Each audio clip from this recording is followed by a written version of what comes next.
Well, I told Coach Richardson, coaching one guy, man, that's easy. Watching one person. No, it was fun. I mean, I enjoyed it. Felt good about the run block and stuff, and knew I could learn a lot about the passing game. So, yeah, I kind of thought I had I knew the transition was happening. I thought I could take advantage of some of the schedule and get my thoughts in order and practice plans for the spring, and then that changed. Yeah, so definitely did.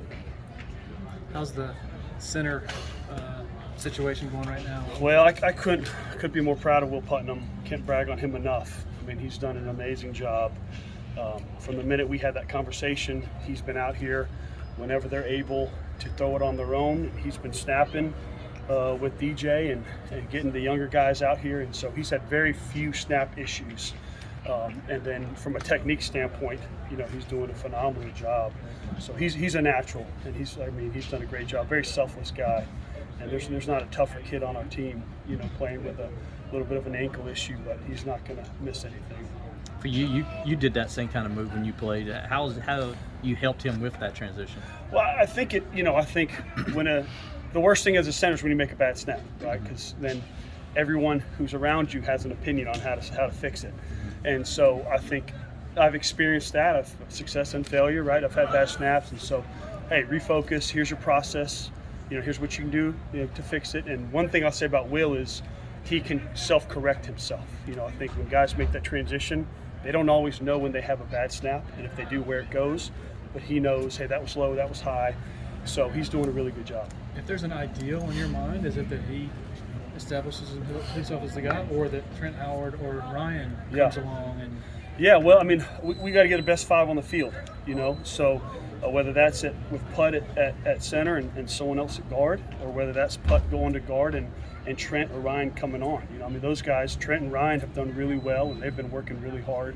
I'm really, really excited about their progress. But they're young guys, and it's a developmental position. So, and then, if COVID and last year has taught us anything, is that it's the next man up mentality. That, let's say, Putt's the guy going into the season where you're an injury away, or you're a positive COVID test away from someone else being in there. I think it was at Hunter Rayburn popped positive the day of Syracuse, and Mason Trotter goes in and played well. So, yeah, we need depth at that position, and you need guys that can play it. Who's repping at the line at right guard right now? At right guard, yeah. So it's been kind of Mitch Mays, and Mitch is out with a little elbow issue, and so John Williams has been getting those reps. With J-Mac out, Brian Tucker was playing left guard, but he played some right guard today too. So, feel really good about those guys coming back that started last year. And so we're rotating a couple guys in there at right guard, try to find our best five. You mentioned Jafad now. What's his status? Oh, he's good to go now. Yeah, okay. He just missed 2 days. Okay. Yeah, he's fine. He was back out there today. Okay. And we've seen Coach Caldwell hanging around a few practices the last week. How much is he involved and engaged with you, and how does your coaching style differ? I imagine you'll continue cross-training these guys. Well, obviously, y'all know my relationship with Coach Caldwell goes back to high school. My high school coach and him were roommates at Furman, and so I've known Coach Caldwell forever. And he recruited every guy on that field, and so those are still his guys. And so we're thankful he's around, and it's like a different for him now. He's not in the weeds as much, so he gets to enjoy watching the fruit of his labors and watch those guys practice, and then what he's bringing from an off the field high school relations. I feel like every time I walk in my office, he's talked to half the high school coaches in the state, and they all have a recruit, and so he's going to continue to work and provide value and be a big cheerleader for those guys up front. I know you can't talk about specific guys, but has there been any progress as far as transfer portal and then trying to bring someone into that? Yeah, we're like I said, we're trying to get our best five on the field, and so we're exhausting all options, and I love the guys we have. I feel loyal to those guys, but if there's a guy out there that fits what we're looking for, not just as a player, but from our culture, and then we're certainly gonna exhaust every option. If Putnam ends up having to be the guy, how much confidence do you have in him at center going out there? Yeah, I got a lot of confidence right now. He's done a heck of a job. He had 31 competitive plays yesterday and just had one low snap, or Wednesday, I'm sorry. Yeah, today's Friday, right? Wednesday. And so he's done a heck of a job. you know. And the good thing about his snaps right now is if he misses, they're low. They're not over the head where you're chasing after and it's a turnover. So we've got a lot of confidence in what his progression. Only 6 practices in, he's done a phenomenal job.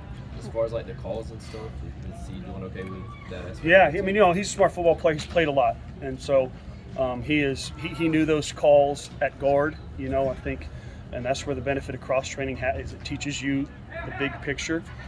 We've changed a few of our calls and tried to simplify some things, and so he's done a good job, kind of, you know, catching on to that pretty quick. What's the center responsible for pre-snap? How does that change for him? Well, he sets the blocking scheme.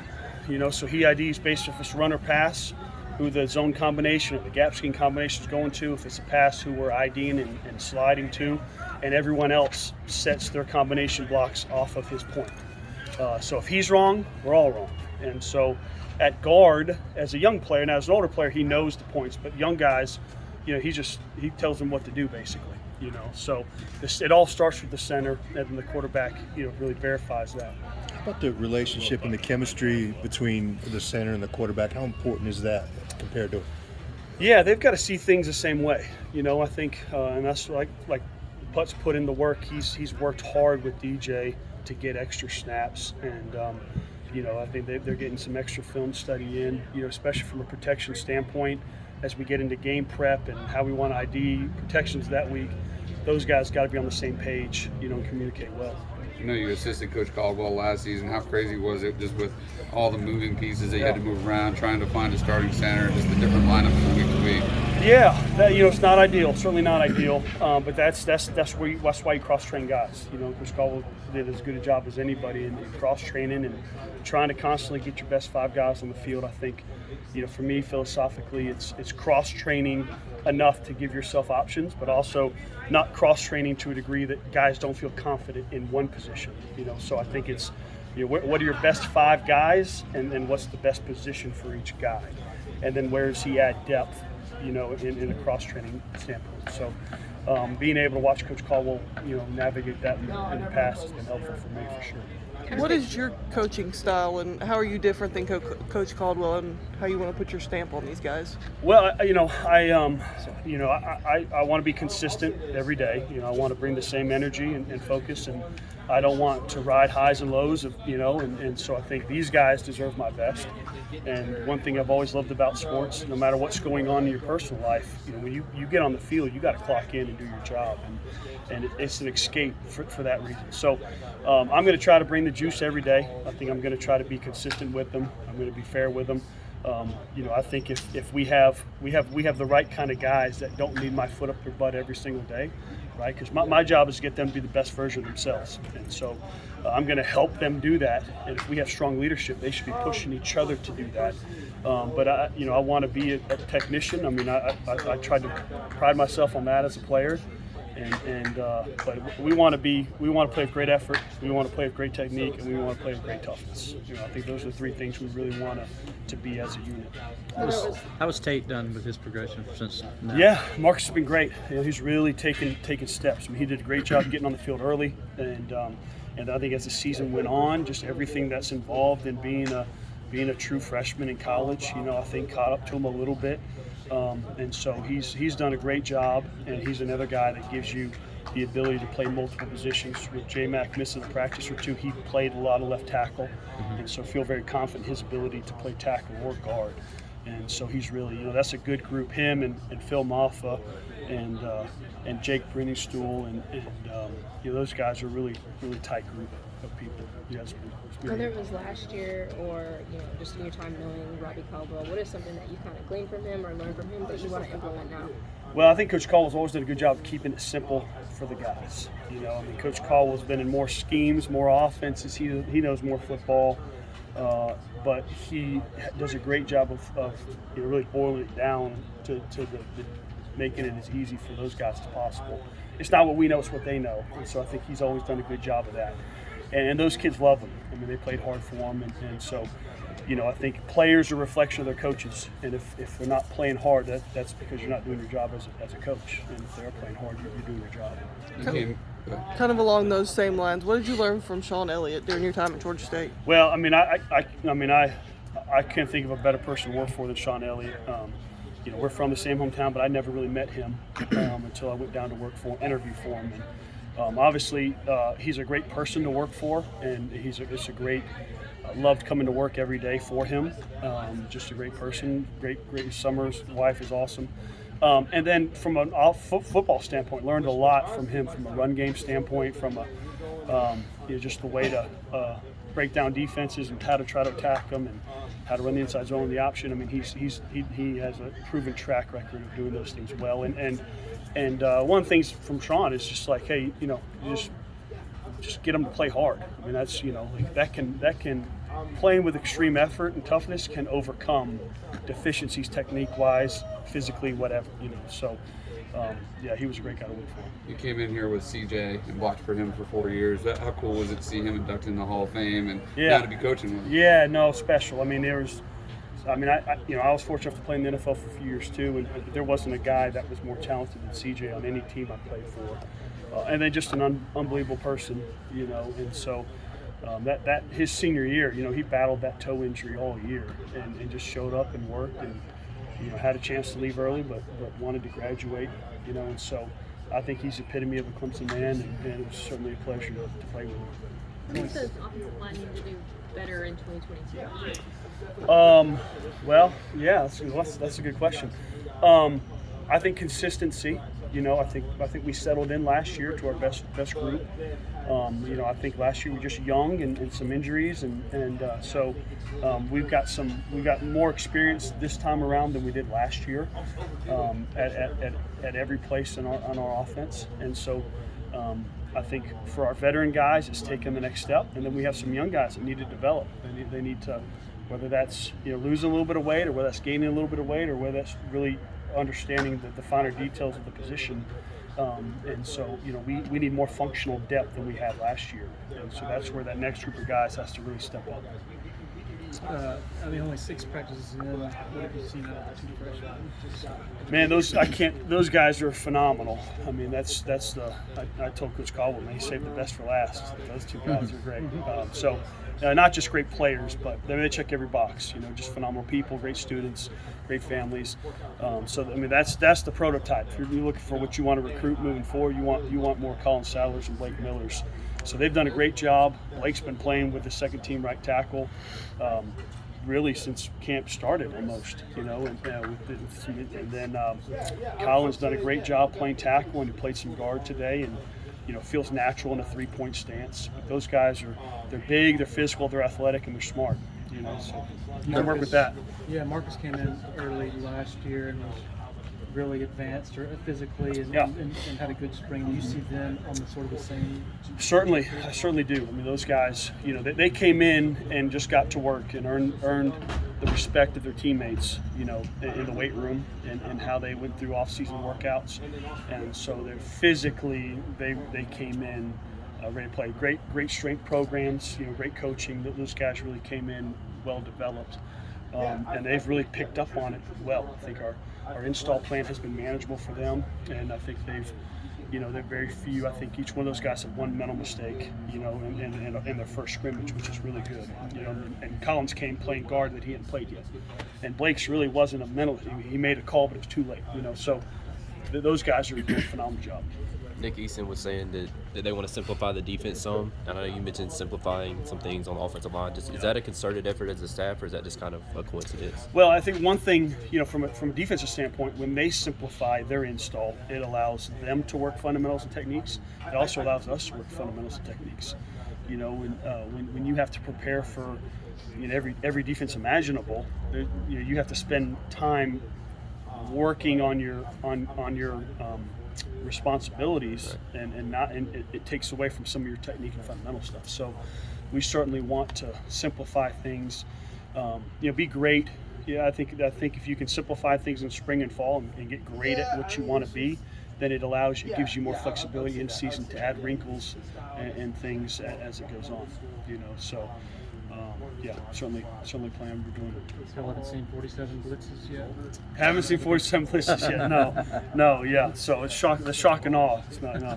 So it's been good. I think it's gotten both sides better for sure. How much Will's move to center is beneficial for his future, just in terms of projected position? Certainly, yeah, certainly. I mean, I had to play all three. Most people don't know, but you only dress out 7 linemen on game days in the NFL, and so the more positions you can play, the more you can help yourself. So I think he's certainly helping his stock by playing center. How much of a blessing was it to get McFadden back? Oh yeah, man, that's the best kid. We couldn't have signed a better recruit than Jordan McFadden. So, again, just unbelievable kid, great team player. Is a quiet leader, but brings guys along with him, and so he's about his business, and he's not just out here, clocking in. He's trying to get better. He's trying to improve his fundamentals and techniques and his understanding of football. It's been exciting to watch. Is there anybody who's really kind of caught your eye that you're like, yeah, okay? Yeah, I mean, honestly, all those guys. I mean, I've been really. I mean, I think Putt's really caught my eye. I mean, he's made the transition. Made it look, I won't say easy, but he's doing really well. And then both, Putnam and Parks have been very consistent. Parks and Jordan have been very consistent at tackle. And to see Marcus make that next step. So anytime we go in the staff meeting and we're talking about, is there any coach always asks, is there anyone you're disappointed in who's not coming along? I said, no. I mean, I'm excited about all these guys, and I think they're all developing and they're all putting the work in. That's really all you can ask for. I was going to ask, is that something that led to some of those mental mistakes, especially early last year, is just maybe not spending as much time on the fundamentals and not being as simple? No, I mean, I wouldn't say that. I mean, I think football can be a complicated game, I mean, we went right out of the gate playing the national champs, so your margin of error is very small when you play a team of that caliber, and I don't think it was that as much as just we had to settle into who our identity was going to be, and you had injuries at certain positions, and I think one thing is not just the injuries we had during the season, but some of the injuries we had in preseason camp that affects your rhythm, wide receiver and quarterback, and some of those running backs, and then up front, guys missing time, and so I think it's more just settling in, to who you want to be in your identity. So that's probably more what I would say. With a lot of those injuries, I mean, it's obviously part of the game. There's only so much you can do. That's right. But are there any, precautions, or any more precautions being taken because of how injuries affected the O-line last year? Yeah, well, if it was all, we had 5 ACLs, we had 5 shoulders, and there was some kind of correlation there that you could look to, maybe. I think Coach Hogan and Coach Bassett do a phenomenal job in the weight room, and Alex Bina in the castle. I mean, we try to do a lot of preemptive exercises and stuff. So, football's a violent game. I mean, it really is. I think we've been very fortunate in years past. We haven't had injuries. My first year at Georgia State, for instance, we were having a great run, and then we lost 5 or 6 players every week. It just kind of happened. So I think we're taking every step we can as a program. We always check our policies and what we're doing, and so I just think it was kind of one of those years, for whatever reason. What have you seen of Tristan Lee so far? Yeah, I mean, that's a guy. If you asked me a guy who's probably caught my eye, I should have mentioned Tristan earlier. The gains that he has made from when he got on campus to right now is unbelievable. So it's a testament to Tristan buying in. Sometimes you get a guy who's really highly recruited like Tristan, and you redshirt him. That some of those guys don't respond well to that. And Tristan, he had very high self-awareness. He knew he needed to improve, his body and flexibility and all that stuff. And he's done a phenomenal job. And I keep using that word, but that he's done a great job. And he's been playing left tackle for us, repping with that second group, and he's done a great job. He really has. Can't say enough good things about Tristan. I told Coach Sweeney he's probably the most improved guy up front. Just from where he got here to where he is now. It's fun to see. Any guys in particular on the defensive line that have caught your attention? I think Rook has really taken a step forward. I mean, he had a great year last year, but he's been very disruptive inside. I mean, the crazy thing is, you don't have Brian, you don't have Trey. So it's like it's gonna be fun when they get back in the fall. But no, I think Rook has done well. ET's shown flashes. Those guys inside are taking the next step. And then we're just rolling them in at defensive end. Coach Hall, he just pull a name out of the hat. But I think one thing when you talk about a defensive line is just those guys have been very selfless, and they're maximizing the reps they get, and they're cheering for each other when they're not repping. So I think that's a testament to our culture and what those guys are doing on defense. You mentioned John Williams at guard. Assessing perform coming off that knee injury. Yeah, John's doing well. He's still improving physically. Getting stronger every day. But he took all those reps. At right guard on Wednesday, and he's holding his own. So I've been really happy. He was playing tackle last fall, and then kind of bumped into guard right before he got hurt, and is really kind of settling in there. So John's doing a good job. I guess what's that process like of cross-training guys, and how have you seen them kind of handle different situations? Well, we try to cross-train an individual by the way we set up our drills, where you might have a guy working left guard, left tackle, then they flip a rep. You work the same drill but out of both stances, just to cross-train them an individual, and then cross-train them in some of our inside drills, our pass rushing drills. So it's not just, say, the first time you're playing a different position is live against the defense. So we try to train that way. We try to incorporate things in the weight room where they're working out of both stances. Working left foot up, right foot up, and then just getting those guys to understand it's the best thing for the team. So again, I think you want to manage helping a guy settle in and learn that position and feel confident there, but then also knowing that you cross-train to give the team the best opportunity. So I think if you cross-train them too much, they can never really settle into their most natural position. So it's definitely a tightrope trying to walk. Anybody else?